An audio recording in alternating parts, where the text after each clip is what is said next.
എത്ര സമുന്നതം ഇന്നു പുരോഹിത നീ ഭരമേറ്റ വിശിഷ്ടസ്ഥാനം. എത്ര സമുന്നതമിന്നു പുരോഹിത നീ ഭരമേറ്റ വിശിഷ്ടസ്ഥാനം. ഞാൻ വൈദികനായിട്ട് 25 വർഷം കഴിഞ്ഞിരിക്കുന്നു. പിന്നോട്ട് നോക്കുമ്പോൾ എനിക്ക് അത്ഭുതമാണ്, ഇതെങ്ങനെ സാധിച്ചു. കാരണം 1983 10ാം ക്ലാസ് പൂർത്തിയാക്കിയതിന് ശേഷം സെമിനാരിയിൽ ചേർന്നതാണ്. 17 വർഷം സെമിനാരിയിൽ പൗരോഹിത്യത്തിന് മുൻപ് പരിശീലനത്തിലായിരുന്നു. അപ്പോഴൊക്കെ സംശയം, ആശങ്ക, ഇത് എനിക്ക് സാധിക്കുമോ? ഒരു റോൾ മോഡലായിട്ട്, ഒരു മാതൃകാ വൈദികനായിട്ട് വിശ്വസ്തയോടെ വ്യതിചലനങ്ങൾ ഒന്നും പെടാതെ എനിക്ക് മറ്റൊരു ക്രിസ്തുവാകുവാനായിട്ടുള്ള യോഗ്യതയുണ്ടോ എന്നുള്ള സംശയം. അങ്ങനെ ഏറ്റവും നിർണായകമായിട്ടുള്ള ഒരു ഘട്ടം വന്നു, തീരുമാനമെടുക്കേണ്ട ഘട്ടം. അപ്പോൾ ദൈവത്തിൽ നിന്നും ഒരു ഉത്തരം കിട്ടാൻ വേണ്ടി ബൈബിൾ പരതി. ദൈവം എന്നോട് സംസാരിക്കട്ടെ, ഞാൻ തീരുമാനിക്കാം, പൗരോഹിത്യത്തിന് തൊട്ട് മുമ്പ്. അങ്ങനെ വായിക്കുന്നതിനിടയിലാണ് പൗലോസ്ലീഹ എഴുതിയ, കൊരിന്ത്യക്കാർക്ക് എഴുതിയ 2ാം ലേഖനം 12ാം അധ്യായം 9ാമത്തെ വാക്യത്തിലെത്തിയപ്പോൾ ഉത്തരം വന്നു. My grace is sufficient for you. നിനക്ക് എൻ്റെ കൃപ മതി. അത് ഞാൻ സീരിയസ് ആയിട്ട് എടുത്തു. കഴിഞ്ഞ 25 വർഷം ദൈവത്തിൻ്റെ കൃപ കൂടെ ഉണ്ടായിരുന്നു. അതുകൊണ്ട് ഞാൻ രക്ഷപ്പെട്ടു. I am happy to speak about Father Francis Karakat. I have known him for more than 25 years. We have lived together, we have worked together, and we have taken part in various activities together. And I should say, over the years, he is a person who has grown spiritually. I found in him a person who is very much attached to the Holy Eucharist. He got a spirit of prayer and very reflective mind. മറ്റൊരു ദൈവത്തിൻ്റെ ഇടപെടലിൻ്റെ, കരുതലിൻ്റെ ഒരു ചരിത്രത്തിലേക്ക് ഞാൻ നിങ്ങളെ കൊണ്ടുപോകാം. 2 വർഷം മുമ്പ് 2024 bleeding വന്ന് വിദഗ്ധ പരിശോധനയ്ക്ക് ശേഷം ഡോക്ടർ എന്നെ ഫോണിലൂടെ ബന്ധപ്പെട്ടു. പറഞ്ഞു, ഫാദറിന് ക്യാൻസറാണ്, വൻകുടലിലാണ് ക്യാൻസർ, സർജറി വേണ്ടിവരും. അങ്ങനെ ആദ്യം ഷോക്ക്. അപ്പോൾ ദൈവത്തിൻ്റെ ഇടപെടലുണ്ടായി. ലൂക്കായുടെ സുവിശേഷം 22ാമത്തെ അധ്യായം 42ാമത്തെ വാക്യം എൻ്റെ ഓർമ്മയിൽ ഓടി വന്നു. വരാനിരിക്കുന്ന കുരിശുമരണത്തെ ഓർത്ത് വിഷമിച്ച് മുട്ടുകുത്തി ഈശോ പ്രാർത്ഥിച്ചു, കഴിയുമെങ്കിൽ ഈ പാനപാത്രം എന്നിൽ നിന്ന് എടുത്തു കളയണമേ. പക്ഷേ എൻ്റെ ഹിതമല്ല, അങ്ങയുടെ ഇഷ്ടം നിറവേറട്ടെ എന്ന് പിതാവിനോട് യാചിക്കുന്ന പ്രാർത്ഥന. അടുത്ത വാചകം പ്രധാനപ്പെട്ടതാണ്. അപ്പോൾ സ്വർഗത്തിൽ നിന്ന് ഒരു ദൂതൻ പ്രത്യക്ഷപ്പെട്ട് ഈശോയെ ശക്തിപ്പെടുത്തി. ഇതുപോലെ തന്നെ ഞാൻ ആ നിമിഷം, ഷോക്ക് വന്ന നിമിഷം, ക്യാൻസർ ആണെന്ന് ഡോക്ടർ ഫോണിലൂടെ വിളിച്ചു പറഞ്ഞ ആ നിമിഷം ദൈവത്തിന് വിട്ടുകൊടുത്തു.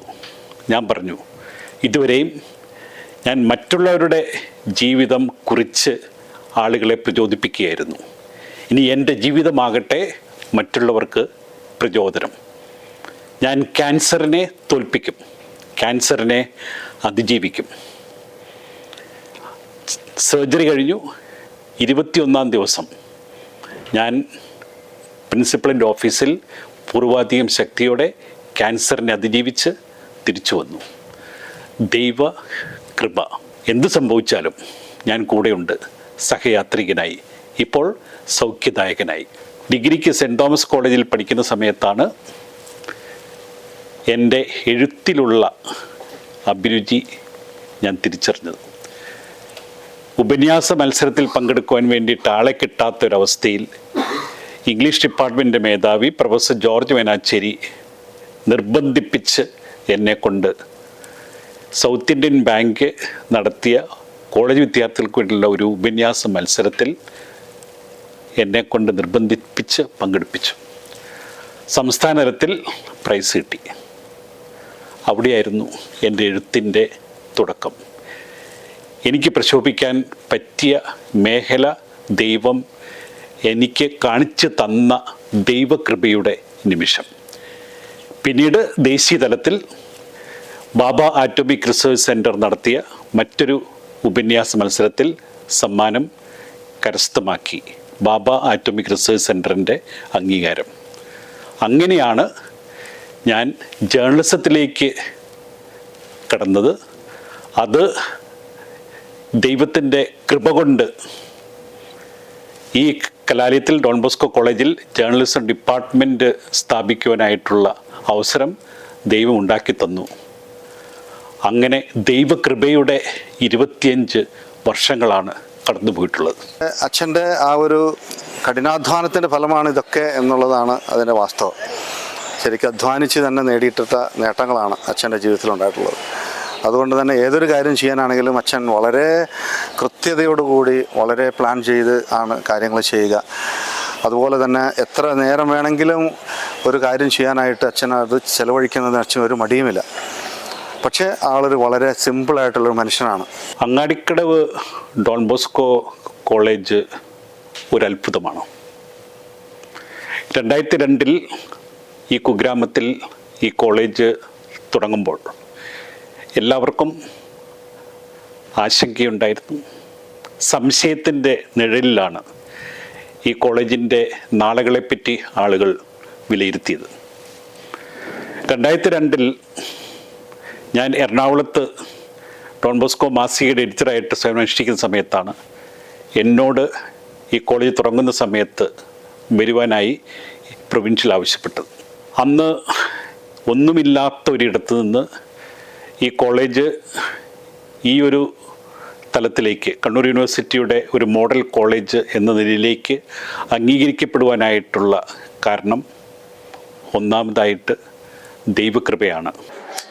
പ്രിയപ്പെട്ട ഫ്രാൻസിസ് അച്ഛനെ അടുത്ത് ഇടപഴകുവാൻ എനിക്ക് ഭാഗ്യം ലഭിച്ചത് 2005 വർഷം മുതലാണ്. ഇത്രയും കാലത്തെ കൂടുതൽ വർക്ക് ചെയ്ത ആ അനുഭവത്തിൽ നിന്ന് എനിക്ക് ഏറ്റവും വിശേഷപ്പെട്ടതായി തോന്നിയിരിക്കുന്നത് അദ്ദേഹത്തിൻ്റെ പ്രാർത്ഥനാ ജീവിതമാണ്. അദ്ദേഹത്തിൻ്റെ തീക്ഷ്ണമായ പ്രാർത്ഥന നമ്മളുടെ ആവശ്യങ്ങൾക്കും അദ്ദേഹത്തിൻ്റെ ആവശ്യങ്ങൾക്കും അദ്ദേഹം എപ്പോഴും ദൈവത്തോട് തീക്ഷ്ണമായി പ്രാർത്ഥിക്കാറുണ്ട്. അത് അടുത്ത് അറിയുവാൻ ഭാഗ്യം ലഭിച്ച ഒരാളാണ് ഞാൻ. എത്ര കടുത്ത യാഥാർത്ഥ്യങ്ങളെയും വെല്ലുവിളികളെയും പുഞ്ചിരിയോടെ നേരിടുകയും അവയെ അതിജീവിക്കുകയും ചെയ്യാനുള്ളൊരു പ്രാർത്ഥനാ ശക്തി ഫാദർ ഫ്രാൻസിസിലുണ്ടെന്ന് പലപ്പോഴും തോന്നിയിട്ടുണ്ട്. മറ്റുള്ളവരുടെ ജീവിതത്തിലും പ്രാർത്ഥനയുടെ പ്രാധാന്യത്തെക്കുറിച്ച് അദ്ദേഹം പറഞ്ഞു കേൾക്കാറുമുണ്ട്. എന്നെ ഈ നിലയിലേക്ക് കൊണ്ടുവന്നിട്ടുള്ളത് എൻ്റെ ഏറ്റവും പ്രിയപ്പെട്ട മാതാപിതാക്കളാണ്, കുടുംബാന്തരീക്ഷമാണ്. എൻ്റെ ഇച്ചായൻ 2002 മരിച്ചു. എൻ്റെ അമ്മച്ചി 2 വർഷം മുമ്പ് 96-ാമത്തെ വയസ്സിലാണ് മരിച്ചത്. ഞങ്ങൾ 12 മക്കളാണ്. ഞാൻ 10ാമത്തെ ആളാണ്. മലയോര പ്രദേശത്ത് ഏറ്റവും ആദ്യമായിട്ട് സെറ്റിൽ ചെയ്ത കുടുംബങ്ങളിൽ ഒന്നായ ഞങ്ങളുടെ കുടുംബമാണ്.